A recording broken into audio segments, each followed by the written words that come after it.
Hello, friends, and welcome to episode 86 of Did You Bring the Hummus podcast. I'm Kimberly, your host, and I'm super excited to be here with you today. Did You Bring the Hummus is a podcast for all things vegan. Episodes post every Monday on your favorite podcast app. Before we get started, I have one very important question for you. Did you bring the hummus? Do you love the podcast? Would you get a kick out of hearing a shout out on a future episode? How about time to connect virtually with me and other listeners, quarterly or monthly? Or if you're a vegan business who would like to sponsor episodes of Did You Bring the Hummus, I'd love to chat. Find out more under the Support the Podcast tab on my website. I'm also now offering public speaking guidance and coaching, specifically for those who are terrified, but know that facing this fear is what will take them to the next level in their business, career, or life in general. Check out the Public Speaking 101 tab on my website to learn more and schedule a free call to find out if I'm the right person to help you navigate this journey. Today, I am joined by the Confident Vegan Jennifer Shlomovich. Jennifer is a vegan confidence coach and YouTuber. She helps vegans and aspiring vegans eliminate people-pleasing so that they can confidently be themselves and navigate the challenges of having a lifestyle different from the people around them. On her YouTube channel, The Confident Vegan, she interviews guests, shares supportive resources, and recipes. As a recovering people-pleaser, Jennifer is on a mission to empower others to set boundaries and not tolerate things they aren't happy about in life. Jennifer recently created a virtual MeetUp group called the Vegan Sip and Chat, which is a safe space for vegans and aspiring vegans to chat, vent, encourage, and empower one another. Not long after we recorded this episode, Jennifer and I met up in New York City to connect in real life. We had such a great time getting to know each other even better, while also eating amazing vegan food and making friends with pigeons. Hey, Jen, welcome. Thanks so much for joining me. Thanks for having me, Kimberly. I'm excited to be here on your podcast today. I can't wait. This conversation is going to be so much fun because we keep finding that we are really similar and we have a lot in common and we're like girlfriends already. I know. I feel like we've known each other for like years or a lifetime, but we only met within the past couple months. Yep. Pretty remarkable. It is. So let's jump right in. Tell me about your vegan journey. My vegan journey started around 2014 when I noticed that I had like skin issues and sinus issues, but what really got my attention was the skin issues, and I started looking up at discovering food sensitivities and was reading how dairy can cause inflammation and skin issues. And I noticed that when I had dairy products, it also impacted my sinuses. And so I decided to do a little experiment and give up dairy for a month. And I noticed that I felt like within a week or two, like I started to feel better and started to know a difference in my skin and just how I was feeling. And then I started, by the time that month was over, like I realized that there was ways that dairy was making me feel crappy that I didn't even realize because that was like my normal operating system. Yeah. Right? So sometimes you don't know until you take a break from something and you're like, ooh, I feel a lot better. And during that time, I started like looking up dairy-free recipes on Pinterest. And vegan recipes were popping up. And I'm like, ooh, this stuff looks like exciting. Like, desserts, sweet potato brownies and just other stuff. And I was trying to eat better. There's heart disease and diabetes in my family. I lost my mom to a heart attack in 2007. And so I really wanted to start having better eating habits, but I also love food and I didn't want to feel deprived. And what I discovered there's a lot of healthier versions. I discovered Forks Over Knives, which is whole food plant-based, and they had a lot of great stuff in there. And so it just started with that. And then after that month, I went back to have some dairy and I was like, ugh, like my skin started feeling itchy and I just wasn't feeling great. I also noticed how meat impacted my digestion. And so it all started with health. And then and so I was just experimenting with recipes. I have a cookbook addiction. So I I think the first vegan cookbook I got was the Oshi Glows cookbook. Oh. The first one that she came out. And so I was just having fun. And then I watched Vegucated Mm. and started to see all the other aspects of animals and how they're impacted. And there's this, where meat comes from, where Mhm. chicken comes from, but you don't think about it. We have that cognitive dissonance, that disconnect, because it's just packaged in the grocery store. That's how I grew up. It was just how it always was, right? Mhm. And I something really started to hit me after seeing that documentary, like kind of like, oh yeah, that's where it's coming from. And there was this part of me that wanted to be vegan. Mm. But I was like, how can I be vegan when no one in my family is going to want to be vegan? So, and my husband and I it's a second marriage for both of us. So we have kids from previous relationships who are now all out of the house, young adults. But at the time they were younger, and everyone was picky or just had their food preferences. And I didn't want to, I wasn't going to impose my way on them, and I just wasn't sure. So I started like minimizing what I was eating in terms of animal products and doing more vegetable stuff, and then just eating meat and fish and things like that less, but still doing it.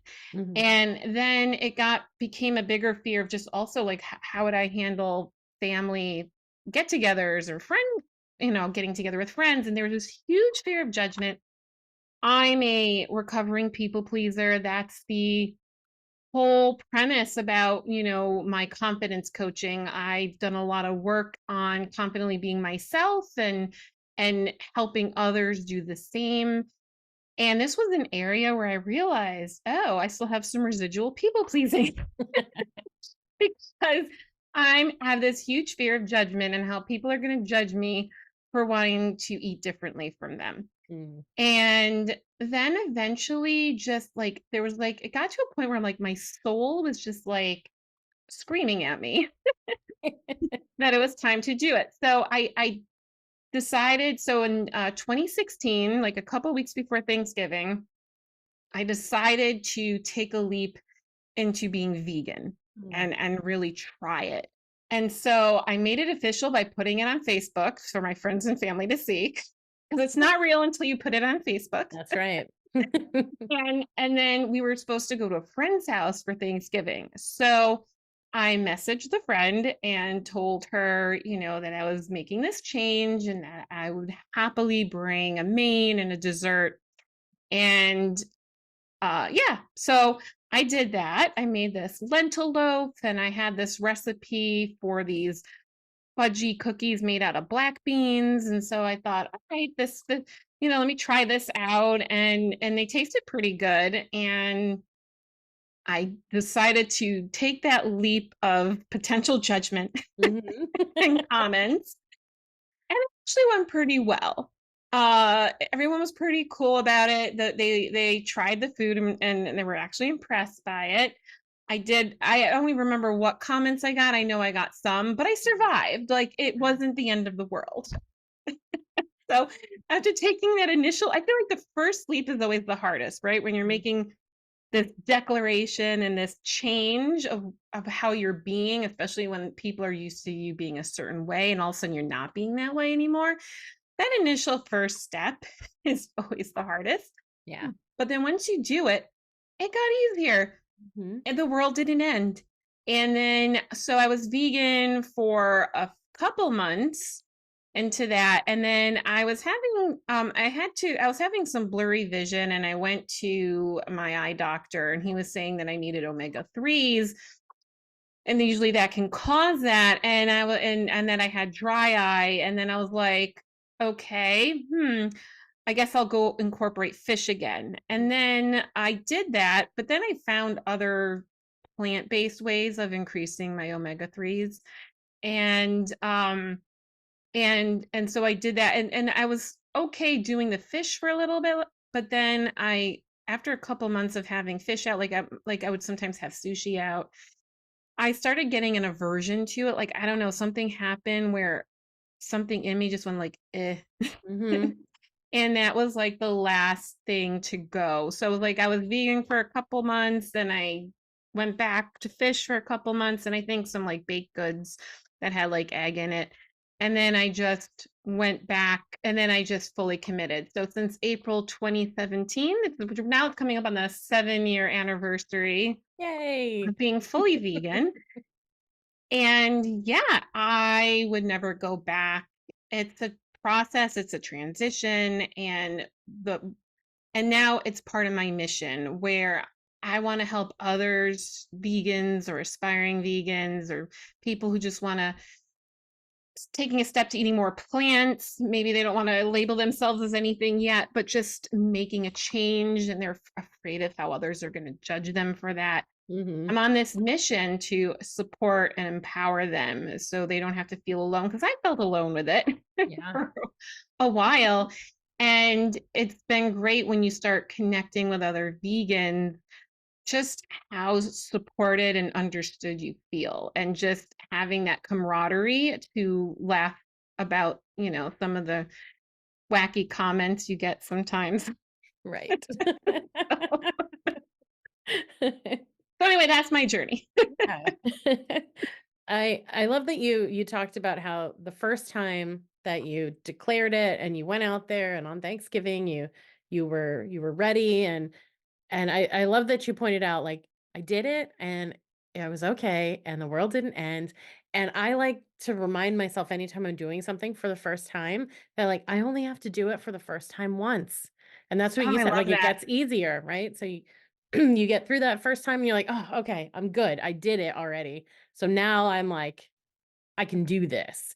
And it's a great way to think of it because yeah, the world isn't going to end. Even if for some reason the people around you hated the fact that you were vegan, like you'll get through that meal and you'll be okay. And Yeah. as you are open with the people who love you, I feel like if they love you, if they really love you, that they'll listen at least enough to hear why it matters to you. So even if it doesn't matter to them, if they're hearing why it matters to you, then you can very often, I think, find a common place to just be without it being like a combative thing or feeling like you have to, you know, do what they want because you're feeling that pull from people pleasing. hmm I love what you said, and that's a big thing that the people I work with and the things that I share and on my channel is, if somebody can't respect you for the things that are important to you, and they just respect that, then that has to do with them and not you. And that's then a whole other, you know that's when you have to do some inside thinking and inner work of, why am I connecting to this person, or maybe there's a conversation that can be had if it's a relationship that you value, a friend, a family member, or, a partner. Um, because again, if somebody can't respect, if you're respecting who they are and they can't respect who you are, then that's a problem. And then that's when that's when the questions come in of, what role is this person going to play in my life Right. now? Because yeah, and thankfully I've been my husband's been supportive, and my son recently, like, since he's been in college for the past, I guess, around 4 months ago, he started being vegetarian Ah. on his own. So I guess certain things kind of like So he's been vegetarian for a little bit now, and that's cool. And but no pressure on anyone else. I haven't pressured him or my stepsons or anything or my husband. My husband and I joke around about things. We have our vegan non-vegan banter that we it's playful and fun. Um, and then, but he's pretty supportive. And because of my veganism, we don't have that much. We don't have a lot of animal products in the house. Like, no, but everybody realized that milk was making them feel like crap. So we just, everyone has almond milk now in the house. Nice. So right, and because and now that we're empty nesters, we buy less food. That was an adjusting the grocery shopping. Yeah. Um, and now that it's just us, I make like a lot of, plants, my vegan meals, and my husband eats a lot of the stuff I make. And then any meat stuff that he has, he makes. And that was one thing that initially, when I did the transition, because I'm the cook in the household, so I was Mhm. still making non-vegan food for the family. And then after we became empty nesters recently, I had a conversation with my husband. I was like, "You're gonna have to cook the meat stuff now because it's just bothering me." And he respected that. And so there were some snarky comments and some jokes, but but that's what but it was all good. Like he was very supportive about that. And so he'll cook his meat stuff. I had to teach him what to do. Mhm. And so I did that. And that's the thing. I always tell people that it's just important to find a way to make it work for you Yeah. and whatever your situation is. So if you're living in a non-vegan household, do whatever you need to do in that moment to just help that be easier for you. And then as time goes on, you can start implementing other types of boundaries. So for me, my most recent one is just, you know what, I'm not making it anymore. Mhm. You can make that. And it worked. And again, because if someone really cares about you, then they're going to respect and honor your feelings. Right. Absolutely. I was very lucky in that, I went vegetarian when I was 20, and so I decided that I didn't know how to cook anyway, but I was never going to handle animal products.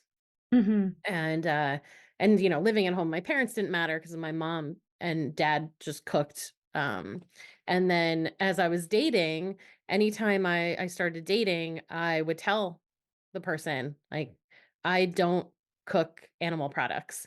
So if that's what you're interested in, I'm not doing it. I don't wash dishes that have had animal products on them. And I set those boundaries right away. And some Hmm. people didn't like it, and so we didn't go on many more dates after that, and that was fine. But, but by the time I got to my husband, I was very much like, "This is how it is," and, whatever, and he was fine with it, but he didn't cook. And not because he couldn't, he just didn't find it worth it to cook for Hmm. himself. So he would just end up eating what I made. And then he started to discover that, vegan food and vegetarian food is pretty good and he's not really missing out on anything. And he Hmm. went through kind of a process, but he's vegan now and he cooks sometimes too and finds a lot of joy in it.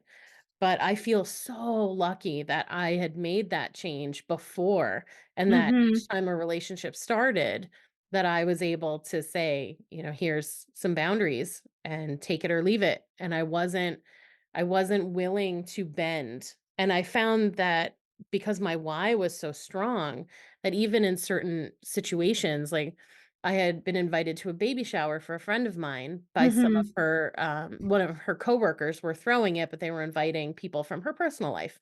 And so I had forgotten to just because we were just texting very quickly with the host of the party, I didn't even mention food. And like I didn't even Hmm. tell them like we were both vegetarian at the time. And I didn't even say like, oh, we're vegetarian. And then we get there everything, including the salads, have meat and cheese on them. Oh, Everything. no. And so we were just like, "We'll just eat afterwards," like, it wasn't a big deal, but then the host noticed we weren't eating and asked, and I said, "I'm really sorry, it just slipped my mind, forgot to tell you, and, I didn't bring anything." So, her husband was really mad. Oh. But they found some broccoli in a drawer, and it was thankfully it was fresh. And they steamed us some broccoli, so we ate that. So the people in the party thought we were ridiculous. My friend, of course, was not surprised, and, it wound up being fine. But so there was that moment of tension, but it just was too important to me to even I wouldn't even consider because I don't think of it as food anymore, and that's what I had this thought before when you were talking about how you went back to eating fish and you were having seafood and suddenly you were kinda just like, I'm gonna eat this anymore." And I think that when you make that switch and you stop seeing it as food and you see it for what it truly is, Mhm. it's very easy to never worry about hurting someone's feelings over food or going back on the commitment that you've made. Um, Mhm. yeah, I don't know, but That's a fun story. it is, right? I feel I felt bad, but also like you can so that's the other thing, right? You can feel like, "Oh, I feel like I shouldn't have inconvenienced them or made them feel badly that they didn't Mhm. know they didn't have food for me." But I didn't feel badly about not eating the food, you know? Like you can kind of feel bad and not feel bad at the same time. Right, because 'cause you're honoring yourself, and you were just explaining the situation. It wasn't intentional. It wasn't, Mhm. you weren't maliciously Right. doing this to them. Yeah. But you were honoring yourself, and yeah, it can, it always frustrates me when I go to, like, some kind of event, and all the salads have, like, cheese and Mm, meat on them. Like, I feel like it's really important that if you're hosting some kind of an event, whether it's at home or wherever, it's always good to have some kind of, like, veggie option that's not like mhm. just because I feel like it's helpful to like, 'cause usually restaurants have, at least with side dishes or something, where you can make a meal out of it. Like, we met up with friends last month at a Mexican restaurant, and I made a fun little meal of just sides for myself, Mhm. like, and it was good, and I enjoyed it. But sometimes there are places that don't even have that, and we ran into that one time. There was like a newish place we went to with some friends, and they had like a harvest salad on their website. But then when we got there, apparently it was a seasonal item, and they didn't update the website. And all had was, like, these really salty fries, and, like, we ended up, like, leaving, like, it was like, we would have been no longer, Mhm. and so I feel like if anything, it's a benefit for a restaurant, even if someone's not vegan, what if they have allergies, right? Like, Exactly. some kind Yep. of, there's a lot of people have a lot of there's a lot of dairy allergies out there, so I just feel like it's good to have something, but Yeah, for sure. We need to be inclusive, and I like that you point out too, it's not just restaurants. You said even if you're entertaining at home to have these options, because you're right, it's not just about, "I don't think any of my guests are vegan." It's like, no, you may not know that they might have an allergy or a sensitivity, and Mhm. people think, "Oh, well, there's a vegetarian option that covers it." But if you're sensitive to dairy or have a dairy allergy, the vegetarian options don't do it because they have cheese on them. They Right. all have cheese on them. I've never seen Mhm. a vegetarian option not loaded with cheese. No, they all have So cheese on them. yeah. Or some kind of creamy sauce or Right. Yeah. And it's like come on. We need to start being more inclusive as a whole. And honestly, it's better for everybody's health if there's at least one thing even at, the party at your grandma's house or, Mhm. the holiday at grandma's house, to have something that's just, a beautiful bowl of vegetables or something that, we can all dig into and our hearts will thank us. Yeah, I agree. And you know what? I feel like if you wanna have meat and cheese for the salad, you can always have it in a separate bowl. Like, instead of, like, on the salad, you can just have Mhm. it on the side for the people who do wanna put that on their salad. But Right. I feel like I like what you said about being inclusive, like, food inclusivity, you don't hear about that. And, Mhm. I feel like, also, like, health people, you don't know if someone's got a heart condition, cholesterol issues, Yeah. um, they may not wanna have something loaded with sodium and fat and all of Mhm. so, yeah, I think it's very important to have those options, and it doesn't put anyone out, really. I think just have a bowl of vegetables Right. or, like, a make your own salad bar, right? Like, that's easy Mhm. enough to do, like, something like that, so, Yeah. yeah. Yeah. That's good stuff. So, we talked about you touched on it a little bit about how, you went vegan, your husband, your son, your stepkids not vegan, and and then you made that transition and then you had to make this other transition to say, "Hey, by the way, I don't want to make this anymore." Talk me through those emotions when you realized, "Oh no, I have to tell him that I don't want to do this anymore." That's a good question because I sat on it for about a month. I was Mm. like and then finally, like, the last time I was doing it, I was just like, "Okay, I'm gonna have the conversation," Mhm. because and we did. And I'm trying to think how I worded it. I think I was just saying, I can't remember exactly how I approached it, but just saying how I'm just things are changing for me more in this process of being vegan, and I've had this conversation with other vegans too. Like, everyone, you go through phases and stages, right? There's like Mhm. the phases and stages you go through to get to that place of being a committed vegan, and then there's the phases and stages that you go through that are with that advance you in the veganism, Yeah. I guess, or just or you know what it is? Not even so much advancing, it's like a new layer of values that you need to honor, Mhm. that maybe weren't as important to you at that moment because you were just focusing on just getting to that place of being vegan and making it work. And so yeah, I just remember eventually just, telling him something like that, that just kind of things are shifting for me and I just can't do it anymore. And I told him that I would show him, tell him what he needs to do it. And then that was that. So um and he's been supportive, but, like, humor is a big part of our relationship. We have a lot of sarcastic banter, so since I've been vegan, that's added a whole other layer to the Mhm. to the comedy in a relationship. Were you worried at all that he was going to be like, "No, that's ridiculous.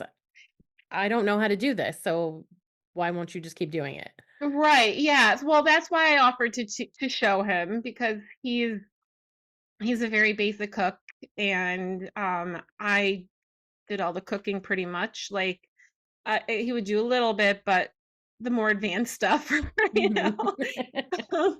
So, um, yeah, so that was the way that was my like, "I'm not going to leave you in a lurch here. Mhm. I'll I'll tell you what to do, and just some basic things that I was making him anyway. So just, one dish was in the bang my mic. One dish was like in the slow cooker, so it's basically just plopping everything in and how long to do that, and then some other little things that I would make him. And so um, as part of that transition, it was okay. I'll before I do that, before I stop, I'll tell you what to do. and Mhm. and it's been fine. It's been like that now for a couple months. And Yeah, it's been fine. Again, if someone truly loves and cares about you, even if it's not something they understand or Yeah. I think I asked because I think it's really important. I know that there are listeners of mine who are in, mixed families that way, and they might still be owning that responsibility of making food and making Mhm. things that they don't view as food anymore and don't want to handle. And so I'd love to hear people who have been in that spot, how they handled it and how they were able to get through it, and everybody came out on the other side like good, and it's not a point of contention. Right, yeah, it doesn't have to be. Like I'll still if I'm doing the grocery shopping, I will still purchase it because it's for him. Like because if sometimes usually we go shopping together, but sometimes I'm running out doing errands and I'll do shopping, so I will still do that, Mhm. but I don't want to touch it. I don't want to unpackage it. I don't want to because I know what it is. Yeah. And sometimes I'll make a joke of like, here's your chicken parts. Why do you have to call it that? Well, that's what That's it what it is. is. Yeah. so, so sometimes I call it out what it is. And it's like, well, you don't have to say it that way. When JP was still before he was vegan, if he were to like lean in to like kiss me after he had eaten, I would be like, "Nope, not with your meat mouth. You can go ahead and brush your teeth." Yeah. So he you put up know, with a lot. oh yeah. But you know what? See, first of all, he was the right one. And I like how you shared about setting boundaries when you were dating, because that's how you make space for the right people to show up in your life when you don't hang on to the wrong people. Mm, And I feel like that's just so important. And eventually you found the right person. And so I that's something I've learned in my life. It's, hanging on to the wrong people or just trying to, hang on to something that's just not working for you, or just, it takes away space from the right person to show up in your life. And so mhm. I like your story on that. Thanks. So you are the confident vegan. You're a vegan confidence coach. What does that mean? Like when someone works with you, what's that process look like? That's a great question. Yeah. So I first, connect with people and see where it is that they're people pleasing. So with questions or an assessment, we can, because sometimes you don't realize, like, people pleasing is such a root. I get so charged up about it because of just the role Mhm. it played in my life. And so when I got through the other side of it and I realized how much it hurt me, Mm, and what sparked this was the death of my mom with the people pleasing, because my mom, she would put off doing things for herself and she did a lot of stuff for others and would sacrifice, resources that maybe she really shouldn't have sacrificed to help, and just getting caught in this loop of overgiving. And then one day she had a heart attack in a parking lot and passed away a few days later. And she used to, I grew up in Syracuse, New York, and I went away to Brooklyn College for a couple years, and I had my associates, and then I went to get my bachelor's at Brooklyn College. And she used to write me letters. The internet was out then, but it was still in its infancy. And she just would send me these like letters, and she would always have this, I'm gonna, she was always giving these dates of, doing things that never got done. And I just remember also as a child and just my teen years, her just saying, always having these like lists of things she was gonna do, and one day, and I call this the one day trap. It's something I talk about. from time to time, and I realized that I got stuck in that trap and being in an unhealthy first marriage. And when I realized a bunch of inconvenient truths, that all of a sudden I was all the stuff that I was tolerating, and it's like, uh-oh, what am I going to do with this? And I kind of just froze up for like a year or so, the time my son was young. And then I went to therapy. And that first month was really painful because all the stuff I was neglecting to look at, I was finally looking at. But then after that first month, I felt lighter. I felt different. I felt good in ways that I just, it really just impacted me. Like it really impacted me in such a powerful way. And I started setting boundaries, and that didn't go over so well. And so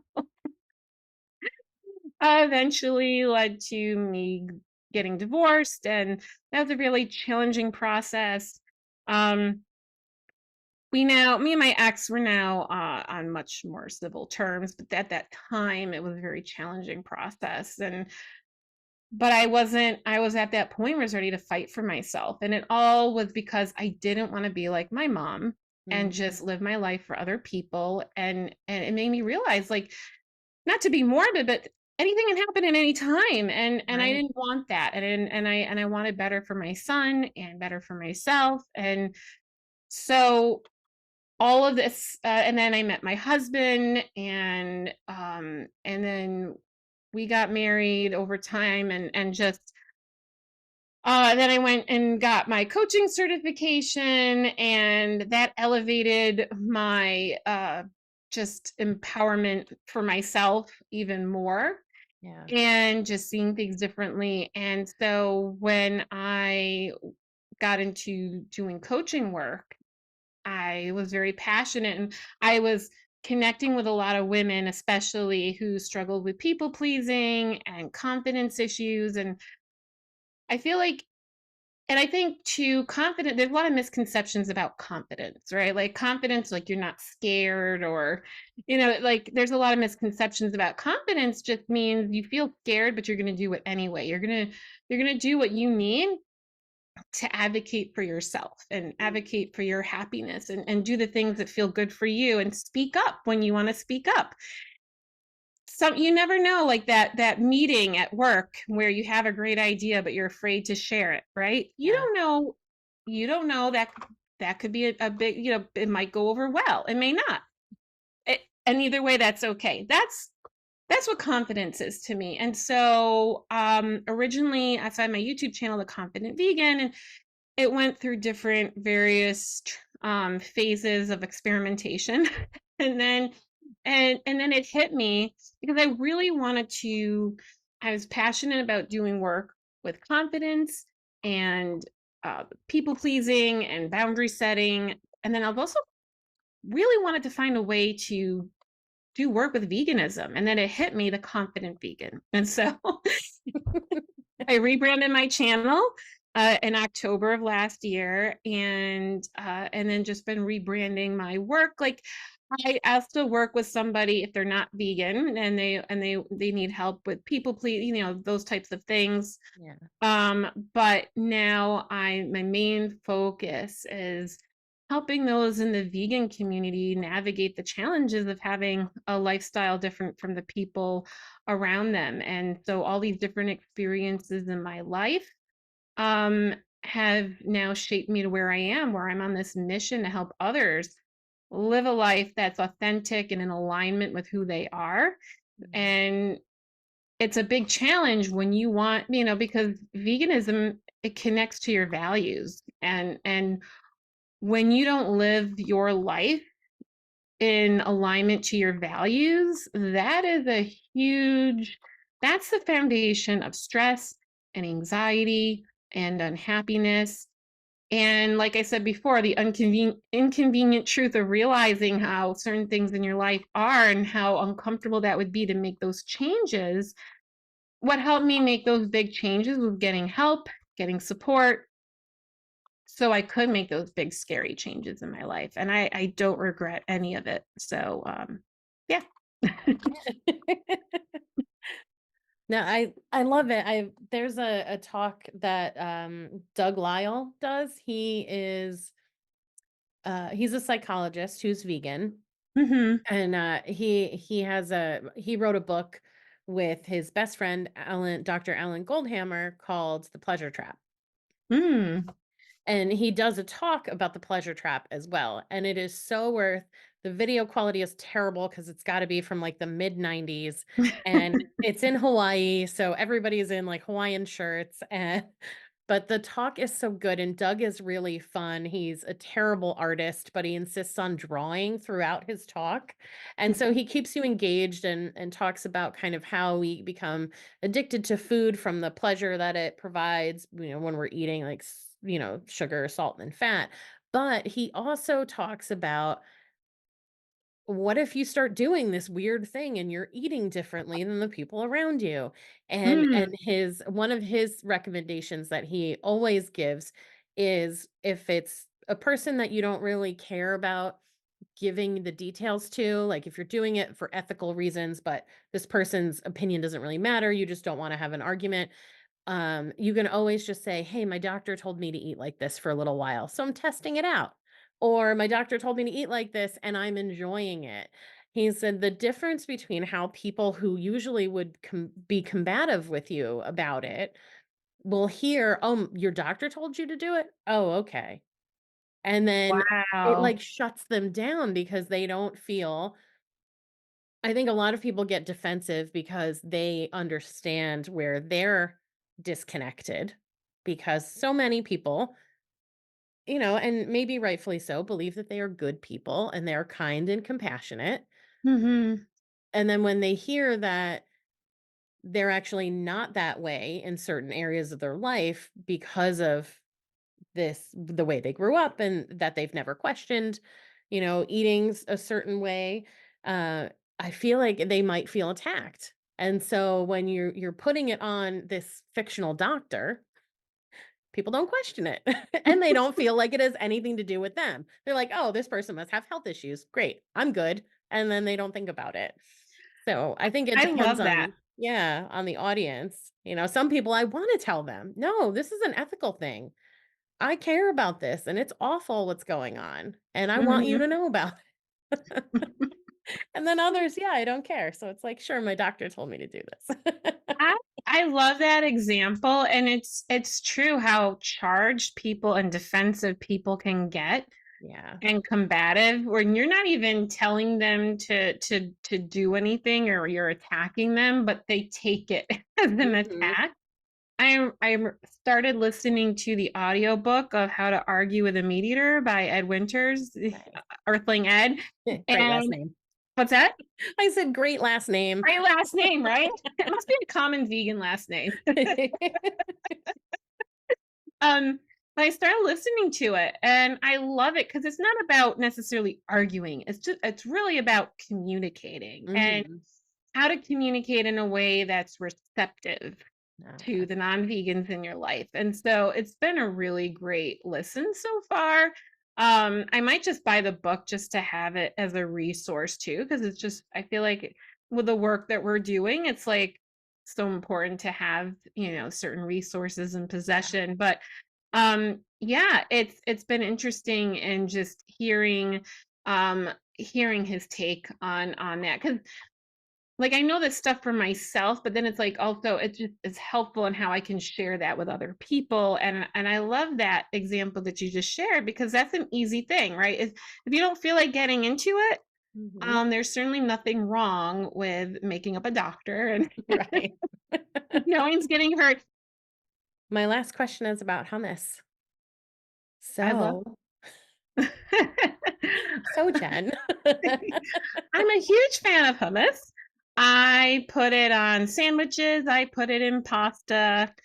I like to dip vegetables in it. I like to dip chips in it. I have put it on tacos. I think there's really no wrong way. Mhm. And then have you ever had chocolate hummus? That's another good one. That's like frosting, Yeah, yeah, I could not believe how but good it was. healthier. Yeah. I'll admit, I was a little like, "I don't know about this," but Yeah, it's good. You dip some cookies in there or some Oh, fruit. yeah. You can make Yeah, it as unhealthy or as healthy as you want. I exactly. haven't done this, but I was thinking it would probably be a good frosting substitute. Like, Oh, I haven't tried that, but it might be fun to try, like, to make some, like, cupcakes and then just put some yeah. chocolate hummus on there, like, and then you tell yourself they're healthy cupcakes. Mhm. So you can eat more than one of them. Exactly. They have protein on them, so Yes. they're okay. I like the way you think, Jen. I will find a million ways to justify dessert, so Me too. If I could live on sweets, I would. They're my favorite. mine too, cookies especially. I mean, Yeah. I'm a cookie monster at heart, so I will take all of them. Cookies, brownies, cake, ice cream, all of it. I love it. Yeah. and, there's the other thing I wanted to say is now it's easier more than ever to be vegan because Mhm. now you have so many desserts out there. Like you can go in a regular grocery store and find Yeah. vegan ice cream. I know. It's amazing. It is amazing. Yeah. We're so lucky that it's expanding and there are more and more options. And then it just makes it easier for people who have always thought, I can't do that. For whatever reason, they think they can't do it. There's just more and more proof that you can. Yeah, and I always tell people start small, make it easy, and then you build from there. Mhm. And it's not about perfection, it's about progress, right? Any little progress you make. For me, it started off with experimenting, trying recipes, buying, and then I was like discovering all these cool cookbooks and YouTubers out there, and just Pinterest is an explosion of amazing Oh, yeah. recipes. And it made me what there's this stigma that veganism is like limited, Mm. but if anything, I'm a much better cook. I know how to make all kinds of things, all kinds of spices I never would have thought to use in a million years until I got exposed to vegan cooking. If anything, my salads are more interesting too. Before I Oh, just made yeah. like a boring salad. Now you can do all Mhm. kinds of fun things with salad and different bowls and concoctions. And you can go to the grocery store, the farmer's market, and grab some random things and make up your own little thing. Like once you know how to, use and cook different vegetables and use different spices, you can make your own creations. I just find it more fun and creative too. Yeah, So I agree. Yeah, that's so good. I'm so happy to be doing this and be living this vegan life, and it really, to me, is the most beautiful thing that I've ever done. And I love it. me too. And I love that you have this podcast. It's great that you're sharing how amazing veganism is and having interesting guests on to talk about it. Mhm. And I think that's the best thing to do, is to put that information out there so people can take what they want from it Yeah, and hopefully exactly. get inspired to be Right. vegan Yep, exactly. and That's the eat hope. more hummus. Yes, all the hummus. Jen, the confident vegan, thank you so, so much for being with me here tonight. Thank you for having me. This was really great, Kimberly. Welcome back. How has Jennifer inspired you to set boundaries or show up as your confident self? Leave a voice message if you're on Spotify or DM me on Instagram to let me know. To connect with Jennifer, visit her website, theconfidentvegan.com. Follow her on Instagram at theconfidentvegan. Follow her on YouTube and join her MeetUp group, Vegan Sip and Chat, via the links in the show notes. I hope you found this episode helpful and inspiring. Please subscribe to the podcast so you never miss an episode. And if you're loving it, please give Did You Bring the Hummus a 5-star rating and leave a review. It's an easy way to keep supporting the show. Be sure to share these episodes with your friends. If you're finding something good here, they will too. If you're a vegan or know a vegan who would be a great fit for the podcast, follow the Be a Guest link in the show notes. Fill out the quiz and I'll be in touch. Get on my mailing list and grab 3 super fun and easy recipes as a thank you.